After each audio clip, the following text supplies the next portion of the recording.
हम इस question number 4 की हेडिंग पढ़ते हैं।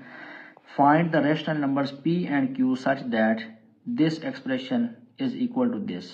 हमें एक इक्वालिटी गिवन है, हमने बेटा इसको सॉल्व करना है, इसमें से p और q की वैल्यू निकालनी है।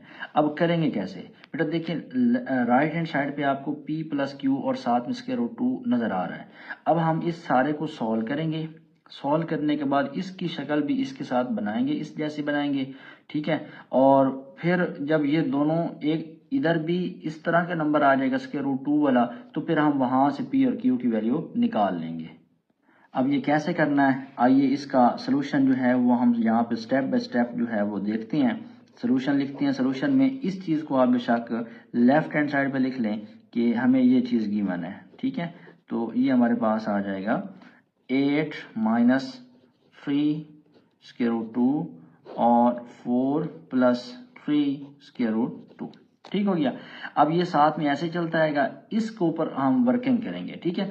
अच्छा, यहाँ पे हमने कैसे करना है, देखें ये ना हमारे पास एक बेसिकली इससे पहले एक्सरसाइज 1.2 में भी आपने देखा कि जब भी आपके पास बटे में स्क्वायर रूट वाली टर्म आती है, सर्ड आता है, तो उसको आपने ख़त्म करना होता है, ठीक है। रेशनलाइज द डिनोमिनेटर करना होता है। उसके लिए आपने ये जो नीचे नंबर होता है इसके कॉन्जुगेट से मल्टीप्लाई और डिवाइड करना होता है। लेकिन याद रखिएगा, अब आपने कैलकुलेशन नीट एंड क्लीन करनी है, उसके लिए ना बेटा आपने ब्रैकेट का इस्तेमाल करना है। इसको लिखना है ब्रैकेट के अंदर 8 माइनस 3 इंटू स्क्वायर रूट 2 और इसके नीचे क्या है 4 प्लस ये बन जाएगा 3 इंटू स्क्वायर रूट 2। अब आपने कॉन्जुगेट लेना नीचे वाले का, तो ये 4 प्लस का है, तो आपने क्या लिखना है 4 माइनस ये बीच वाला जो साइन है वो आपने चेंज करके मल्टीप्लाई और डिवाइड कर देना है। ब्रैकेटों का खास ख्याल रखना, अगर ब्रैकेट नहीं लगाएंगे तो आपकी मिस्टेक हो सकती है, ठीक है। अब यहाँ पे इससे नेक्स्ट आपके पास में दो ऑप्शन है कि आप फर्स्ट को लें दोनों के साथ, सेकंड को लें दोनों के साथ, डायरेक्ट भी कर सकते हैं, लेकिन स्टेप बाय स्टेप मैं बिल्कुल आसान तरीके से लेके चलूंगा।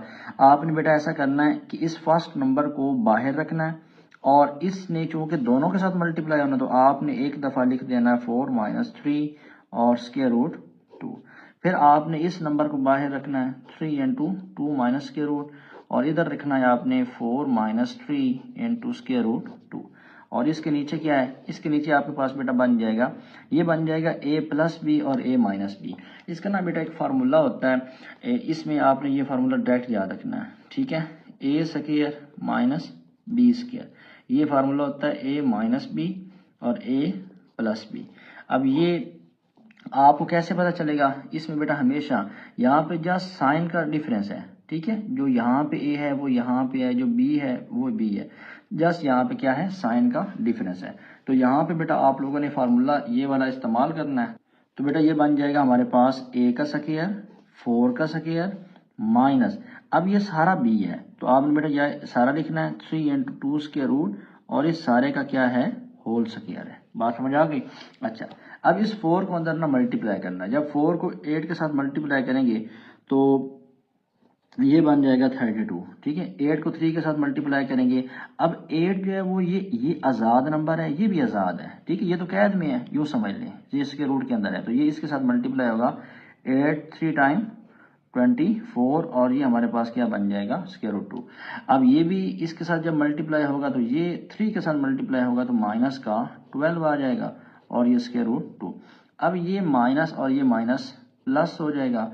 अब ये नंबर से होगा, स्क्वायर रूट से होगा, 3 3 टाइम 9 बन जाएगा। और ये चूंकि स्क्वायर रूट 2 है, ये भी है और ये भी है, ये बेटा स्क्वायर रूट 2 का स्क्वायर बन जाएगा। ये ऐसे ही है जैसे आप x को x के साथ मल्टीप्लाई करते हैं तो बेसिस सेम होती हैं, तो पावर क्या हो जाती हैं ऐड हो जाती हैं, x का स्क्वायर बन जाता है। तो यहाँ पे भी हमारे पास यही बन जाएगा, ठीक है। अच्छा, इसके नीचे बेटा ये 4 का स्क्वायर 16 बन जाएगा। अच्छा, यहाँ पे आपने गौर करना, ये आपने फौरन इसके साथ नहीं काटना, ये स्क्वायर है इस ब्रैकेट के अंदर दोनों नंबर का स्क्वायर है, 3 का भी है और इसका भी है। तो 3 का स्क्वायर कितना हो जाएगा 9 और इसका स्क्वायर आप लोगों ने ले लेना है। जब आपकी प्रैक्टिस हो जाएगी तो आप डायरेक्ट यहाँ से ये काट के मतलब यहाँ से 9 लिख लें और साथ में 2 लिख लें, ठीक है। अब यहाँ से ये भी कट जाएगा, यहाँ से ये भी कट जाएगा। आइए इससे नेक्स्ट देखते हैं कि क्या होगा। उससे पहले आप ये समझ लें कि ये स्क्वायर रूट 2 है और ये भी स्क्वायर रूट 2 है। अब इसकी जो ये आगे कोफिशिएंट है ना, ये और ये आपस में ऐड हो जाएंगे, ये -24 है और ये माइनस के 12 है, तो ये ऐड होकर -36 बन जाएगा। जो मैंने आपको बताया वो यहाँ पे मैंने चेंजिंग की है, यहाँ पे इसके रूट कट किया, यहाँ पे भी कट किया और ये 36 बन गया। अब ये 9 और 2 आपस में मल्टीप्लाई होकर कितने बन जाएंगे 32, और ये तो रहेगा 36 और ये इसके √2, ये बन जाएगा 18, और इसके नीचे बेटा क्या बन जाएगा, ये बन जाएगा 16, -9 को 2 के साथ मल्टीप्लाई करेंगे तो ये बन जाएगा 18। ठीक हो गया। अब देखें ये स्क्वायर रूट वाली टर्म है, ये सिंपल नंबर है और ये नंबर, ये आपस में ऐड होकर कितने बन जाएंगे, ये टोटल 50 बन जाएंगे। ठीक है, -36 और ये बन जाएगा √2, और इसके नीचे यहाँ से बेटा कैलकुलेटर यूज कर लें अगर नहीं आ रहा, वरना इसमें से आपका आंसर जो है वो -2 आ जाएगा। ठीक हो गया। अच्छा, आपने मैक्सिमम जो है वो कैलकुलेटर यूज करना है, क्योंकि 9th क्लास में बच्चों के इतने स्ट्रॉन्ग कंसेप्ट नहीं होते, तो कैलकुलेटर आपने लिया हुआ है, उसके पैसे पूरे करने और उसको यूज करें। ठीक है, अब आप ऐसा करेंगे, ये लेफ्ट हैंड साइड पे याद रखिएगा, ये P + Q और इसके √2 चलता आ रहा है। ठीक है, अब आप ऐसा करें कि इसको दोनों के नीचे डिवाइड कर दें, 50 के नीचे भी डिवाइड कर दें। ठीक है, और इस -36 के नीचे भी आपने इस -2 को डिवाइड कर देना है। ठीक हो गया। अच्छा, अब यहाँ से बेटा ये इसके साथ कटेगा तो ये बनेगा -25, ये माइनस और ये माइनस आपस में बेटा प्लस हो जाएगा, क्या हो जाएगा प्लस, और ये 2 जो है ये 36 के साथ कटेगा तो क्या बच जाएगा 18, ये √2 बन जाएगा। ठीक हो गया।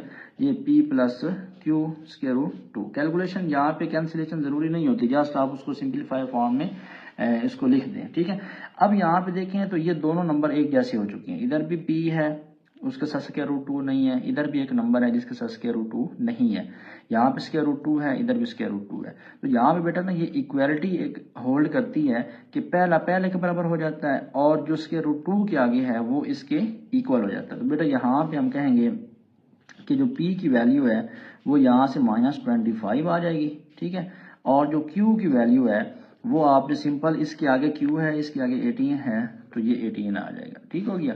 तो ये P और Q की वैल्यू बेटा आपने इस तरह से फाइंड आउट कर ली। यहाँ पे ये एक लॉन्ग क्वेश्चन जो है वो मुकम्मल हो जाती है।